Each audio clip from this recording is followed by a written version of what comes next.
we're seeing from them is this constant war against unions, a constant attack on working Americans by weakening worker protections, undermining workplace safety, gutting your ability to save for retirement, preventing you from forming a union. I mean, this is a party that says it wants to rebrand itself. I'm going to quote them here. They said they want to be the party of the American worker and the party of higher wages. Well, that's great. But think about it. They oppose raising the minimum wage. They're doing everything they can to bust unions. And then they want to claim to be the party of the American worker. Take a look at some of the folks who want to be their standard bearer in the next election. I won't say their names, but you can kind of attach the quote to their names. So one candidate, he is bragging about how he destroyed collective bargaining rights in his state.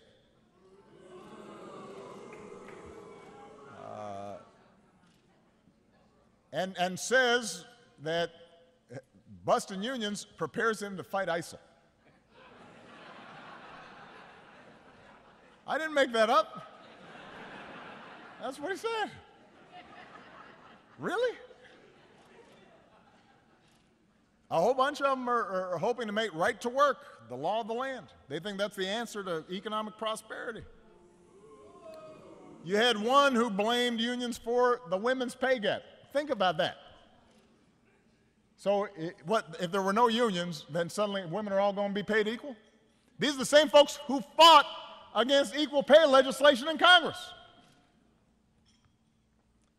And then there was the guy, these guys are running for office. They're running for the presidency, who said a union deserves a punch in the face. Really? Tell me how you really feel. It reminds me of something our old friend Ted Kennedy used to say. What is it about working men and women that they find so offensive? Why are they so mad about folks just trying to make a living, keep a roof over their heads, go to work every day, look after their families, rebuild their community? Why are you mad about that? These are the folks who built America. These are the folks that allowed businesses to prosper. Why are you attacking ordinary people who are just out there trying to do their jobs? I've said it before, I'll say it again.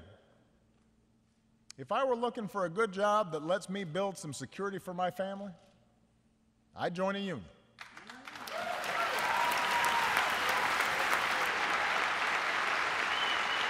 If I wanted somebody who had my back, I'd join a union.